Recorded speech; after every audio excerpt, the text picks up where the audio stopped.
Hello everyone बेटा, तो आज हमारा जो लेक्चर नंबर 4 है बेटा, यानी कि लेक्चर नंबर 2 है बायोलॉजिकल क्लासिफिकेशन का।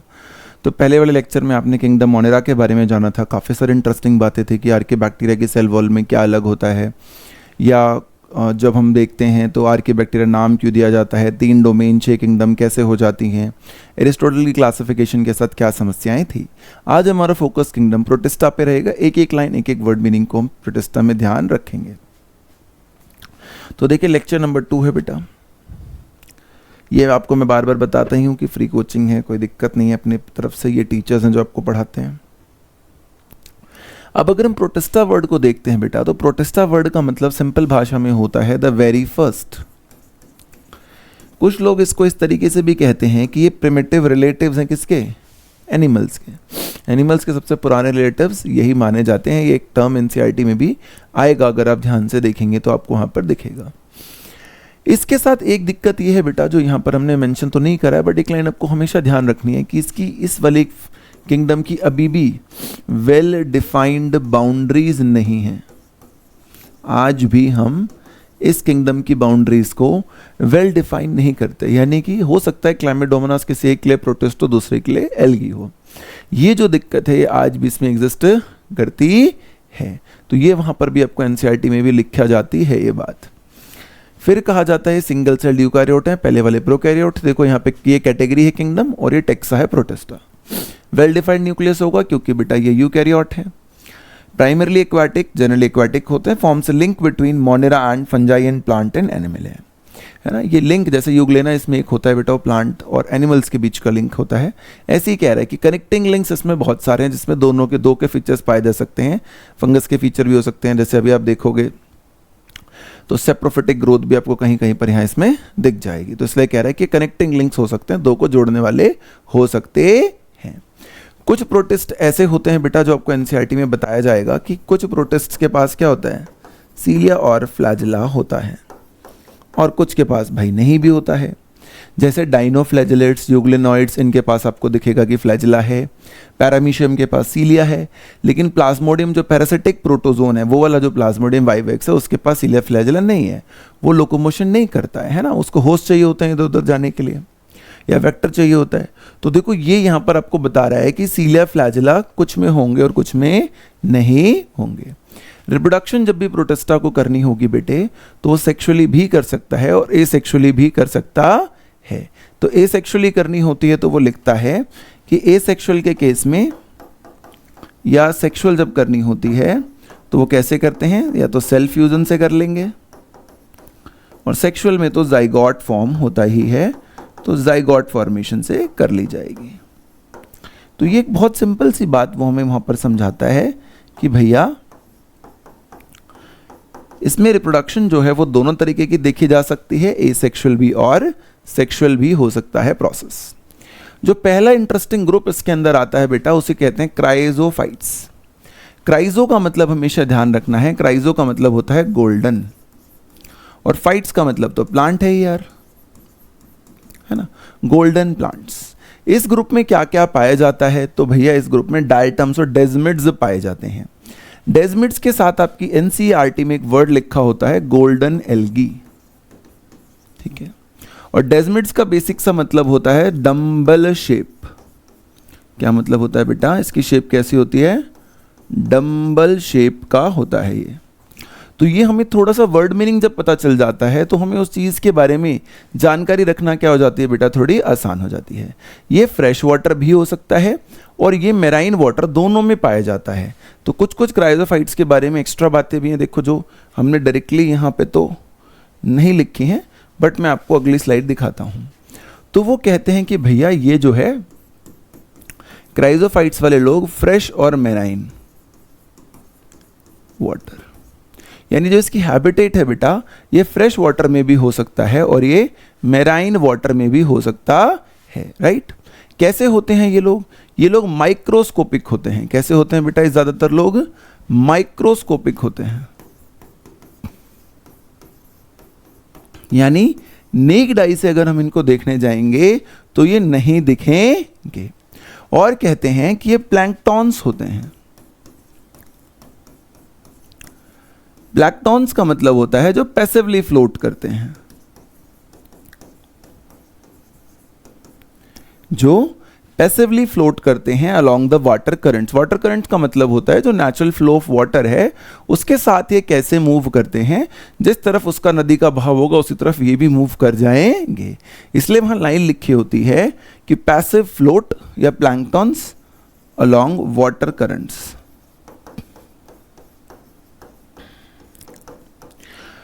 तो कई बार हमारे बहुत सारे स्टूडेंट्स जो होते हैं बेटा वो इस बात में परेशान हो जाते हैं कि इस बात का मतलब क्या है, तो ये हमें पता होना चाहिए। इसमें ज़्यादातर लोग जो होते हैं बेटा वो फोटोसिंथेटिक होते हैं, यानी कि ऑटोट्रॉफ होते हैं। इसलिए आप यहाँ देखोगे भी कि लास्ट में जब वो डायटम्स के बारे में एक बात आपको कहेगा तो आपको एक बात बोलेगा वो कि जो डायटम्स होते हैं ये लोग चीफ प्रोड्यूसर्स ऑफ ओशियन होते हैं। क्या होते हैं ये? Chief producer of oceans. क्योंकि हमने यहाँ पर भी बात करी ली है, प्रोड्यूसर तो फोटोसिंथेटिक चीज ही हो सकती है जो हमें कुछ ना कुछ बनाकर बेटा देती रहेगी। डायटम शब्द का क्या मतलब है अगर कोई हमसे पूछ ले तो हमें पता होना चाहिए कि डायटम का मतलब होता है बेसिकली डाई मतलब टू, एटम मतलब हाफ, यानी टू हाफ्स या कट इन हाफ। काफी सारे मतलब इसके लिए निकाले जाते हैं। तो इस केस में हमें क्या दिखता है बेटा कि इसकी जो वॉल्स होती हैं, जैसे प्लांट के सेल वॉल में क्या होता है? सेलुलोज होता है, लेकिन इसके सेल वॉल में क्या होता है? सिलिका। इसी वजह से तो बाद में 6 किंगडम 5 किंगडम क्लासिफिकेशन आई। पहले तो इन सबको सिर्फ सेल वॉल होती है बोल के हमने एक कर दिया, बाद में पता चला कि इन सबकी केमिकल कंपोजिशन जो हैं वो क्या होती हैं बेटा? अलग अलग होती हैं, है ना। तो हमें पता चला कि सेल वॉल्स जो होती हैं बेटा वो 2-3 ओवरलैपिंग शेल्स की फॉर्म में होती हैं। सेल वॉल्स जो होती हैं मतलब कुछ ऐसा समझ लीजिए, एक शेल ये है तो दूसरी शेल ये है। 2 ओवरलैपिंग शेल्स होती हैं किसमें बेटा? सेल वॉल में। और सेल वॉल बनी किसकी होती है बेटा? सिलिका की। या जिसे कई बार आप देखोगे एक और शब्द दिया जाता है सिलिका को, बायोजेनिक ग्लास। और ये जो सिलिका होता है बेटा ये इनडिस्ट्रक्टेबल होता है, तो ये टूटता नहीं है, जिसके कारण जो इसकी सेल वॉल होती है वो एक्यूमुलेट होती रहती है on surface of earth.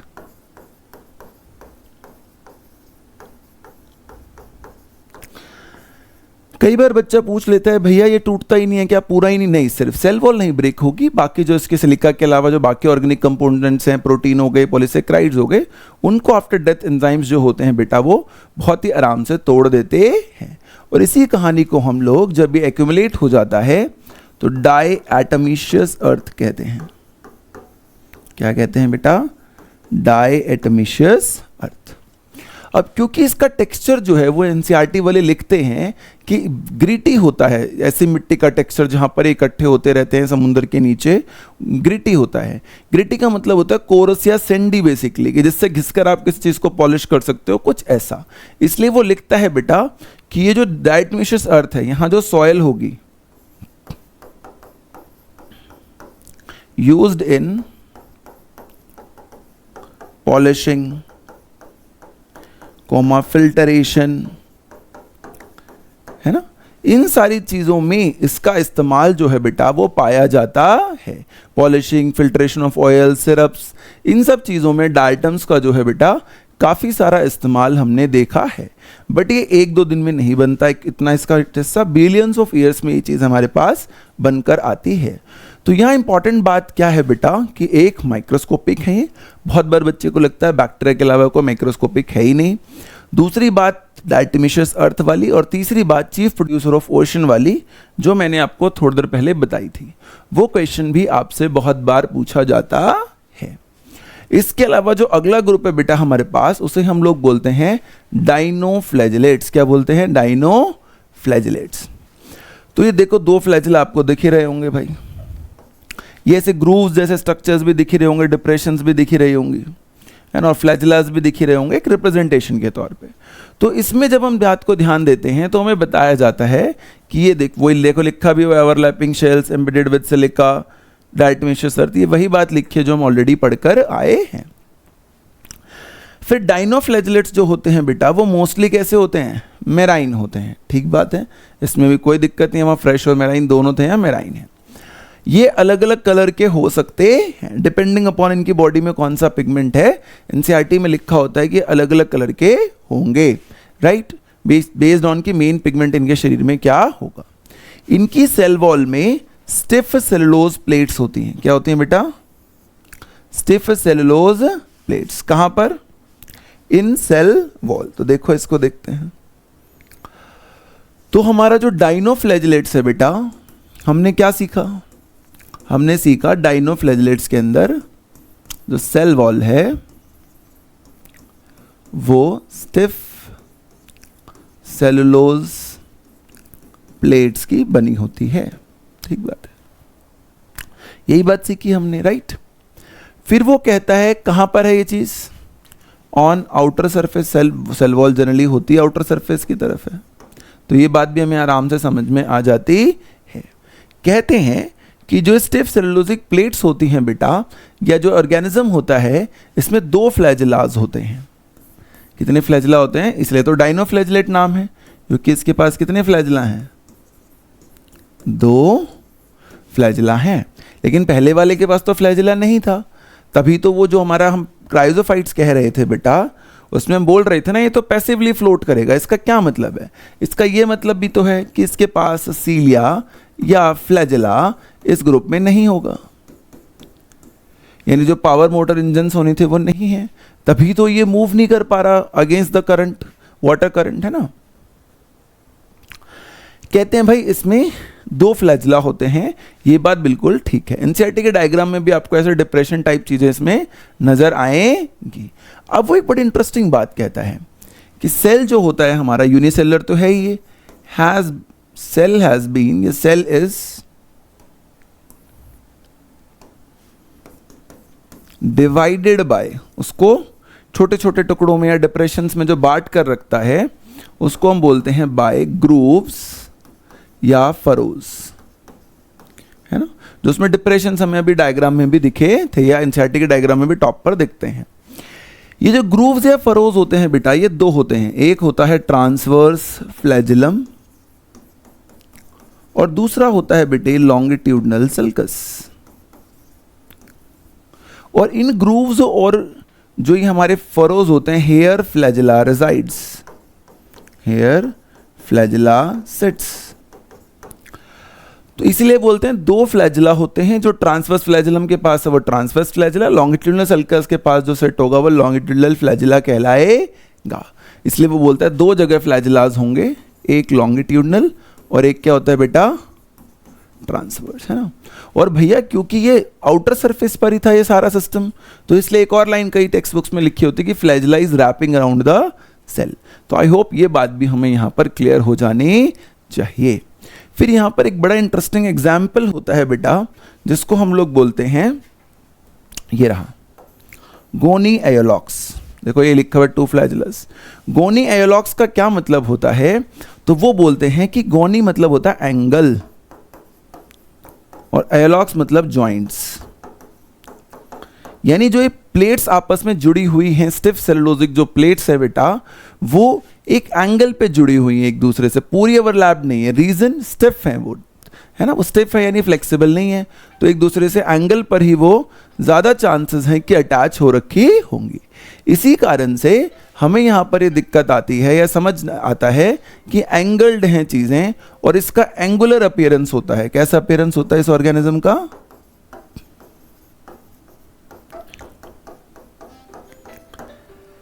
Angular appearance इस एनिमल में पाया जाता है। इसका नाम आपको ये बात समझ में आनी चाहिए कि ऐसा क्यों है। जब ये बहुत ज़्यादा मल्टीप्लाई करता है तो लाल कलर हो जाता है समुद्र का, वो हमने देखा ही है, इसे हम रेड टाइड कहते हैं। और रेड टाइड्स के दौरान बेटा टॉक्सिन्स ये रिलीज करते हैं। क्या रिलीज करते हैं, टॉक्सिन्स। तो ये कई बार क्या करते हैं, toxins released which affect marine animals, तो यहां से हमें क्या सीखने को मिला बेटा, यहां से हमने एक बात सीखी कि गोइनोलिक्स का एंगल सरफेस एंगल जॉइंट नाम क्यों है, दो फ्लैजिलास कहाँ हैं, कौन से फरोज हैं, फरोज का नाम एनसीईआरटी में नहीं लिखे होते, इसी वजह से बच्चा कई बार इसमें परेशान थोड़ा सा हो जाता है। और इसकी अपीयरेंस जो होती है बेटा वो येलो, ब्राउन, ग्रीन, ब्लू कुछ भी हो सकती है। जो ये हमारे डायनोफ्लैजिलेट्स होते हैं इसकी जो अपीयरेंस होती है बेटा, जैसा आपके एनसीईआरटी में भी लिखा होता है, ये कई तरीके की हो सकती है, blue, green, yellow, depending upon colour. तो हम जानते हैं बेटा कि पिगमेंट के ऊपर डिपेंड करता है, जैसा पिगमेंट होगा वैसा ही कलर आ जाएगा। तो देखो डायटम्स हमें समझ में आ गए, डेजमिट्स का मतलब क्या होता है, डायटम्स का मतलब क्या होता है, इंडेस्ट्रक्टिबल क्यों कहते हैं, प्लैंक्टन शब्द का क्या मतलब होता है, गोइनोलिक्स का मतलब क्या है। ये जो मतलब है बेटा बातों के, यही हमें अच्छे से समझ में आने चाहिए। आगे देखते हैं तो हमें अगला जो एनसीईआरटी में मिलता है वो यूग्लेनॉइड्स हैं। यू का मतलब होता है ट्रू और ग्लेनॉइड्स का मतलब आप ये समझ लीजिए कि वो प्यूपिल कह रहा है एक तरीके से, या आई स्पॉट कह रहा होता है आपको, है ना, क्योंकि हमें पता है कि ये कभी कभी लाइट की तरफ भी जाते हैं, ये मिक्सोट्रॉफिक न्यूट्रिशन दिखाते हैं, इसलिए यहाँ पर वो ऐसी बात करता है कि भैया ऐसा कुछ इसमें होगा। इसके बारे में अभी हम डिटेल में पढ़ेंगे। एक बात और क्या है यहाँ पर बेटा, ये फ्रेश वाटर है, इससे ऊपर वाले मेराइन थे, उससे पहले फ्रेश और मेराइन दोनों ही थे, राइट। तो एक तो ये फ्रेश वाटर होता है भाई, फ्रेश में भी कैसा होता है बेटा वाटर, जनरली कहते हैं कि वाटर यहाँ पर स्टेगनेंट होता है। स्टेगनेंट का मतलब होता है जो रुका हुआ पानी हो उसे हम स्टेगनेंट वाटर कहते हैं। फिर देखा जाता है कि इसमें सेल वॉल की जगह क्या होता है बेटा, पेलिकल। इसलिए जब हम शुरू में पढ़ रहे थे तो हमें कह भी रहे थे कि कभी कभी बेटा यहाँ पर आपको दिखेगा कि चीज़ें उस तरीके से हैं ही नहीं, सेल वॉल है ही नहीं कई बार प्रोटिस्टा के अंदर, तो यहाँ सेल वॉल है ही नहीं भाई। देखो have a protein rich layer जिसका नाम क्या है बेटा, पेलिकल है। इस पेलिकल से क्या फायदा होता है, तो देखो लिखा हुआ है उसने, पेलिकल से फायदा होता है flexible body surface. Body surface कैसा हो जाता है, फ्लेक्सिबल। मिक्सोट्रॉफिक न्यूट्रिशन, आओ भाई मिक्सोट्रॉफिक न्यूट्रिशन की बात करते हैं। और अगर आप डायग्राम देखोगे तो देखो यहां पर भी आपको फ्लैजिला जैसा स्ट्रक्चर नजर आ रहा होगा। तो भाई फिक्सोट्रॉफिक का मतलब ये है कि कभी कभी फोटोसिंथेटिक भी होगा बेटा, और कभी कभी ये नॉन फोटोसिंथेटिक भी होगा। ये बात हमें यहां पर पता होनी चाहिए, राइट। तो यहां पर भी एनसीईआरटी के डायग्राम में दो फ्लैजिलास यहां भी दिखाए जाते हैं, लेकिन ये डाइनोफ्लैजिलेट नहीं होता, ये बात आपको ध्यान रखनी होगी। अब अगर हम बात करते हैं तो कहते हैं कि लाइट की प्रेजेंस में जो हमने शब्द बोला था कि मिक्सोट्रॉफिक न्यूट्रिशन क्या है, तो वो कहते हैं कि भैया जब लाइट की प्रेजेंस होती है तो ये फोटोसिंथेटिक हो जाते हैं। क्या हो जाते हैं ये, फोटोसिंथेटिक। जब किसकी प्रेजेंस होती है, लाइट की। जब भी लाइट की प्रेजेंस नहीं होगी तो ये हेट्रोट्रॉफिक हो जाते हैं। क्या हो जाते हैं बेटा, हेट्रोट्रॉफिक। आप बोलोगे भैया मैंने इनको सनलाइट नहीं दी, तो ये क्या हो जाते हैं बेटा, फिर हमें कहते हैं कि भैया अब हम हो गए हेट्रोट्रॉफिक। क्या हो गए, अब हम हेट्रोट्रॉफिक हो गए। और पहले कैसे थे बेटा, फोटोसिंथेटिक थे ये लोग। हेट्रोट्रॉफिक कैसे हो जाते हैं, तो बोलते हैं they act as predators on small organisms. ज्यादातर ऐसे ही होते हैं, प्रेडेटरी या पैरासिटिक प्रोटिस्टा ग्रुप में ज्यादा पाए जाते हैं। फोटोसिंथेटिक होते हैं, इसका मतलब इसके जो पिगमेंट्स होते होंगे बेटा वो प्लांट्स जैसे होते होंगे। तो फोटोसिंथेटिक क्यों हो पाते हैं, तो बोलते हैं pigments identical to higher plants. तो हो सकता है बच्चा आपसे पूछ ले कौन से पिगमेंट सर, तो आप बताएंगे क्लोरोफिल ए, क्लोरोफिल बी, जो ये वाले होते हैं इनकी बात कर रहा है वो यहाँ पर। तो एक तो हमें यहाँ पे मिक्सोट्रॉफिक न्यूट्रिशन बेटा क्लियर होना चाहिए, पता होना चाहिए कि इसमें भी फ्लैजिला है, पता होना चाहिए दोनों तरीके के काम कर सकता है, फ्रेश वाटर होता है, स्टेगनेंट होता है, इस तरीके की कुछ कुछ बातें हमें यहाँ पता होनी चाहिए। आगे देखिए अगला ग्रुप कौन सा है हमारे लिए, स्लाइम मोल्ड्स। एनसीईआरटी बहुत छोटा लिखती है इस पे कि ये सेप्रोफिटिक है, ठीक है। प्लाज्मोडियम बनता है इसमें एग्रीगेशन अंडर सुटेबल कंडीशंस। तो क्या बोल रहा है वो, देखो कि प्लाज्मोडियम हमेशा नहीं होगा, सुटेबल कंडीशन में होगा वरना नहीं होगा। तो ये हमारे लिए पढ़ना यहाँ पे सबसे ज़्यादा ज़रूरी है भाई। स्लाइम मोल्ड्स, तो देखो स्लाइम का मतलब होता है बेटा जिसकी स्लाइमी अपीयरेंस होती है, जो हमने बचपन में बहुत सारे लोगों ने खेला भी होता है। मोल्ड का मतलब होता है यहां पर फजी अपीयरेंस, है ना, ऐसा लगना कि वो पर्टिकुलर चीज ग्रो कर जा रही है, पूरे एरिया पे स्प्रेड कर जा रही है, कि कोई लकड़ी का टुकड़ा पड़ा है तो उस पर पूरी फंगस फैल गई, कुछ इस तरीके की बात। जो डेड पार्ट पड़ा है बेसिकली उस पे, इसलिए देखो वो क्या लिखता है, सबसे पहली बात ही वो लिखता है कि जो बॉडी होती है स्लाइम मोल्ड्स की वो मूव करती है along decaying twigs and leaves. यानी ये कहाँ पाए जाते हैं, सबसे एट या near by decaying twigs. Twigs का मतलब समझ लो फिंगर ऑफ ब्रांच, छोटे छोटे टूटे हुए टुकड़े स्टेम वगैरह के ऐसे। या साथ में क्या लिखता है बेटा वो, लीव्स। तो भाई देखो ये सेप्रोफाइटिक तो हो ही गया, सेप्रो मतलब डेड समझ लो और फाइटिक मतलब प्लांट समझ लो। फिर जो उसने लिखा कि सुटेबल कंडीशन के दौरान क्या होगा, एक स्लाइम मोल्ड दूसरा स्लाइम मोल्ड ये क्या होते रहेंगे बेटा, एग्रीगेशन बना लेंगे, और प्लाज्मोडियम उसी को हम कहते हैं, राइट। इस केस में जो प्लाज्मोडियम शब्द होता है उसका मतलब ये होता है मोल्डेड फ्लूइड लाइक फॉर्म,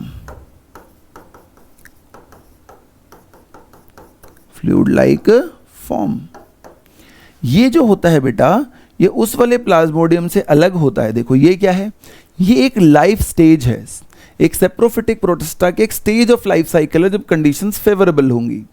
जैसे ही आप इसी में आगे पढ़ोगे वो बोलेगा बेटा जैसे ही कंडीशंस अनफेवरेबल होंगी, ये तो फेवरेबल कंडीशन में बनेगा, जैसे ही कंडीशन अनफेवरेबल होगी तो ये यहां लिख देता हूं बल्कि, है ना, अनफेवरेबल कंडीशंस में क्या फॉर्म हो जाएगा, अनफेवरेबल कंडीशंस में फ्रूटिंग बॉडीज, क्या फॉर्म हो जाएंगी बेटा, फ्रूटिंग बॉडीज फॉर्म हो जाएंगी। फ्रूटिंग बॉडीज क्या होती है, स्पोर प्रोड्यूसिंग पार्ट है, रिप्रोडक्टिव पार्ट ऑफ फंगस। तो यानी यहां पर प्लाज्मोडियम कोई पूरा प्रोटिस्ट नहीं है, वो एक लाइफ साइकिल की बात हो रही है स्लाइम मोल्ड के अंदर, एक स्टेज है लाइफ साइकिल के दौरान, यानी, है ना। और ये जो प्लाज्मोडियम यहां होता है बेटा, इसमें एक और इंटरेस्टिंग बात ध्यान रखनी है, ये मैक्रोस्कोपिक होता है, ये नेक्ड आई से दिख सकता है क्योंकि ये बहुत बड़ा फैलता है। जो प्लाज्मोडियम वाइवेक्स की हम बात करते हैं, जो भी प्रोटोजोन्स में बात करेंगे, जो हमें मलेरिया कॉज करता है, उसके केस में ऐसा नहीं होता है, वो माइक्रोस्कोपिक होता है, वो एक पूरा पैरासिटिक प्रोटोजोन है, वो पैरासिटिक प्रोटोजोन है और ये सेप्रोफिटिक प्रोटिस्ट है। दोनों में आपको ये अंतर यहां पर हमेशा ध्यान रखना ही चाहिए। क्या बोला मैंने बोला भैया देखो ये वाला प्लाज्मोडियम तो एक लाइफ की साइकिल है बस, जिसमें कि फ्रूटिंग बॉडीज बन जाएंगी। फ्रूटिंग बॉडीज क्या करेंगी भाई, तो हमें फंगस में पढ़ाया जाता है वैसे तो कि फ्रूटिंग बॉडी क्या होती है, फ्रूटिंग बॉडीज वो होती हैं जो स्पोर प्रोड्यूस करती हैं, स्पोर प्रोड्यूसिंग या रिप्रोडक्टिव ऑर्गन ऑफ फंगस। तो इसलिए एनसीईआरटी लिखती है बेटा कि इनकी टिप्स पे क्या होंगे, स्पोर्स होंगे, राइट। फिर वो बोलता है कि जो स्पोर्स ये बनाएंगे, स्पोर्स के पास तो वॉल्स होंगी, स्पोर्स हैव ट्रू वॉल्स, जिसका सिंपल सा मतलब बस उतना ही है कि भैया ये इसको हार्श कंडीशंस में बचा लेगा। क्या कर लेगा, हार्श कंडीशंस में बेटा बचा लेगा, ये रेजिस्टेंट होंगी, एडवर्स कंडीशंस में इनको बचाया जाएगा। which give protections या which give protection in adverse conditions, है ना। ये बात हमें पता होनी चाहिए, है ना, ये हमें पता होनी है। फिर बोलता है spore is dispersed by air current, तो वो तो सिंपल सी बात है। अब हमारा जो टॉपिक है, जो मैंने एक और बात आपको यहाँ पे बोली थी कि ये तो स्लाइम मोल्ड्स हो गए। अभी देखो जो बात बोली थी वो 2 मिनट में हम दोबारा भी करेंगे प्लाज्मोडियम वाली, क्योंकि एक और ग्रुप होता है भाई जिसको हम बोलते हैं protozoans. Protozoans the very first primitive relative जो एनिमल्स होते हैं हमारे, उन्हें हम प्रोटोजोन्स कहते हैं। क्या कहते हैं बेटा, उन्हें हम प्रोटोजोन्स कहते हैं। इन्हें क्या माना जाता है, primitive relative of animals, primitive relative of animals माना जाता है, राइट।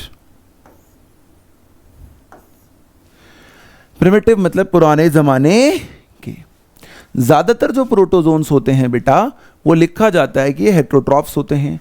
प्रेडेटर्स या पैरासाइट्स दोनों हम पढ़ चुके हैं। प्रेडेटर मतलब जो खा जाएगा, पैरासाइट मतलब जो होस्ट के साथ काफ़ी टाइम तक जिंदा रहेगा। इसके 4 ग्रुप्स होते हैं, अमीबॉइड, फ्लैजिलेटेड, सिलिएटेड और स्पोरोजोन। यहाँ उसने बेटा हमें इजी करने के लिए, क्योंकि कुछ हमें लिख के भी पढ़ना होता है, तो मैंने सिर्फ एग्जाम्पल्स लिखे हैं।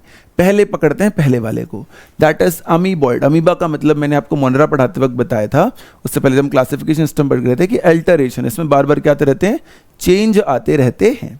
तो पहले हम अमीबॉइड प्रोटोजोन को पकड़ते हैं।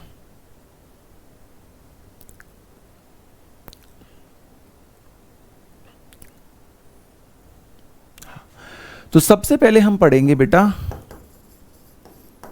अमीबॉइड प्रोटोजोन को। तो वो कहेगा भैया क्या पढ़ेंगे इसमें हम, तो आप बताओगे कि बेटा ये फ्रेश वाटर में भी होता है और सी वाटर में भी, है ना। सबसे पहले वाला फ्रेश मेराइन दोनों था, फिर दोनों ऑलमोस्ट, फिर मेराइन आया, फिर फ्रेश आया।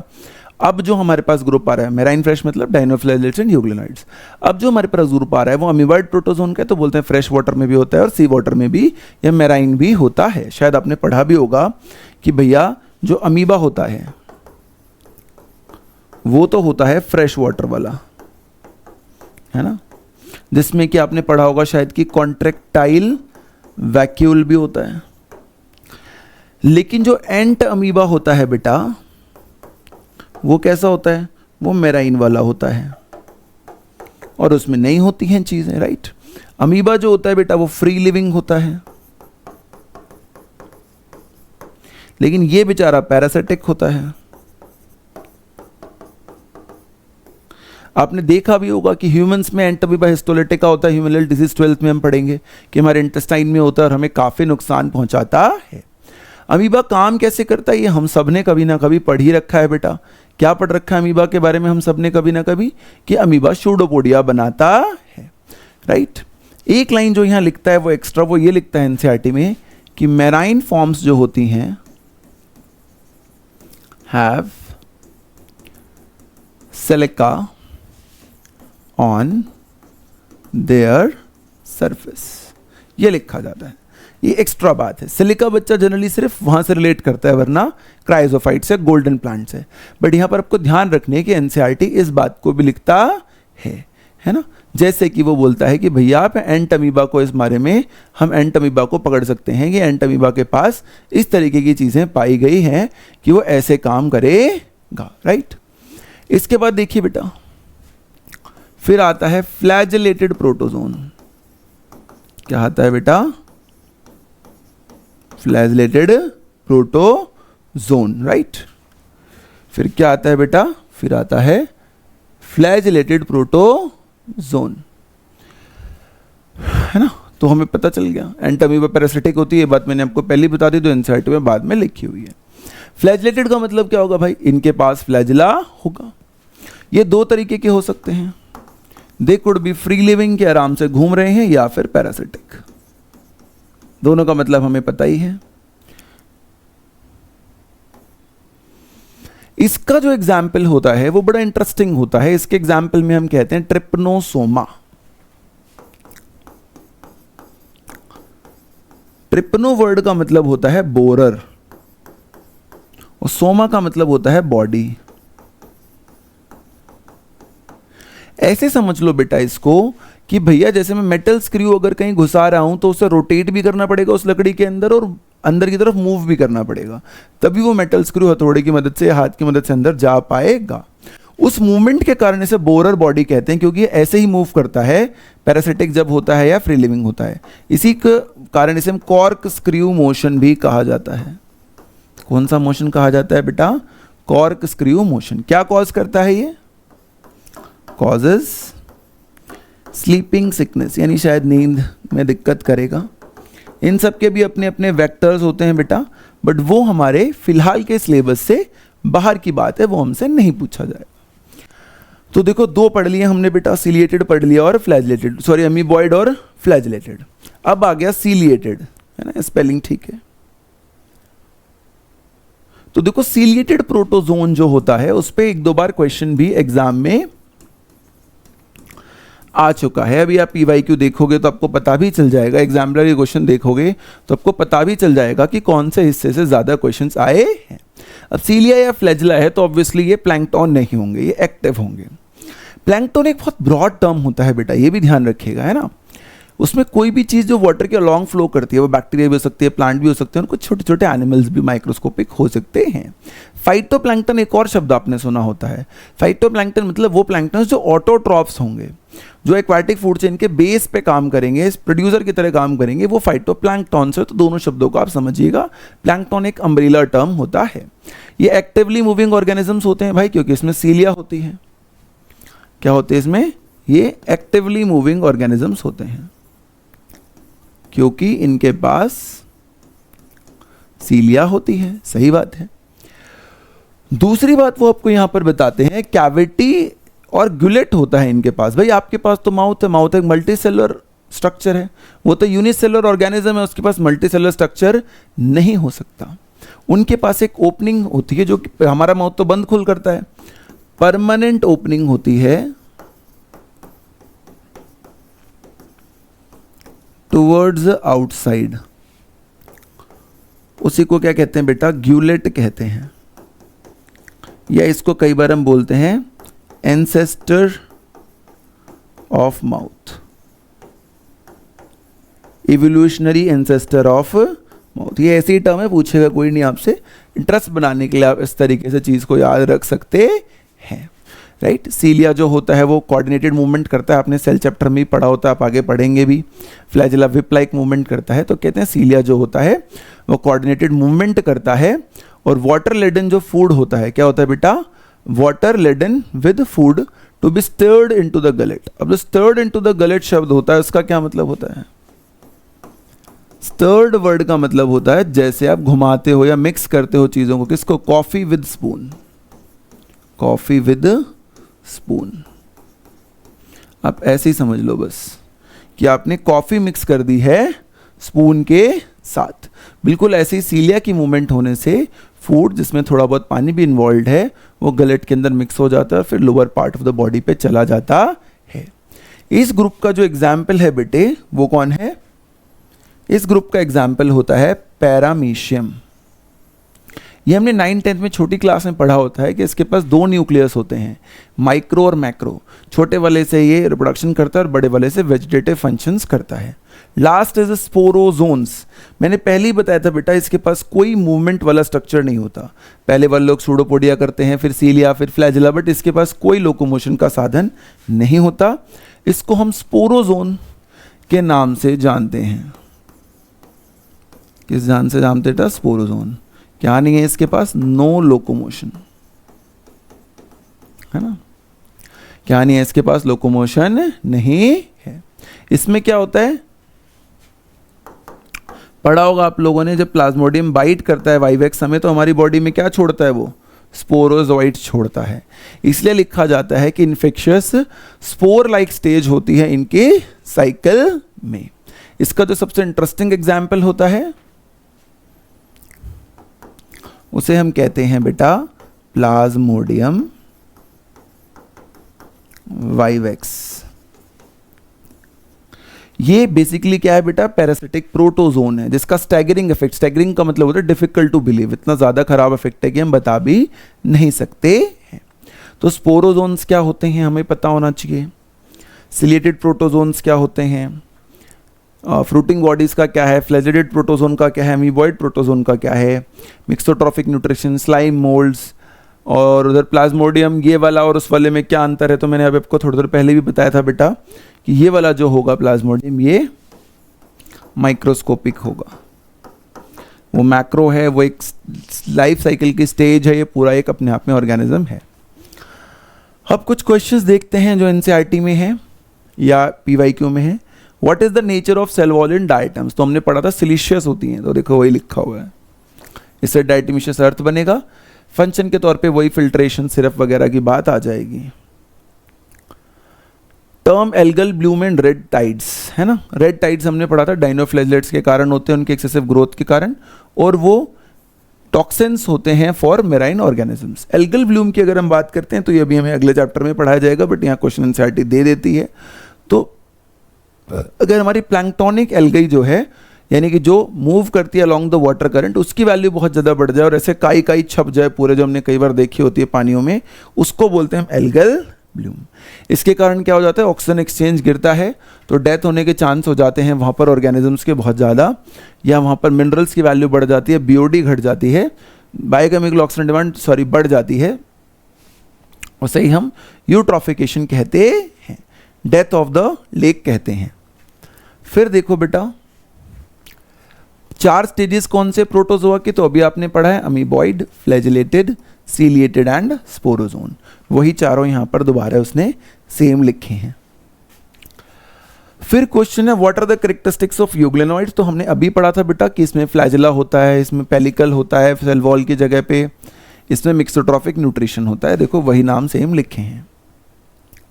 फिर एग्जाम्पलर में एक ही क्वेश्चन है शायद कि नेक्ड साइटोप्लाज्म मल्टी न्यूक्लियोइड। अब देखो नेक्ड लिखते ही तुम्हें क्या समझ में आ रहा है, ये सेल वॉल तो नहीं हो सकती भाई, तो सेल वॉल तो मोनेरा में भी होती है, प्रोटेस्टा में भी होती है और फंजाई में भी, तो एक ही ऑप्शन बचा आपके पास, जिसको आजकल हम नई क्लासिफिकेशन में कई बार प्रोटेस्टा से बाहर रख लेते हैं, बट एनसीईआरटी में तो ये प्रोटेस्टा के अंदर ही, इसलिए बोला भी गया था कि प्रोटेस्टा की कोई वेल डिफाइंड बाउंड्री है ही नहीं।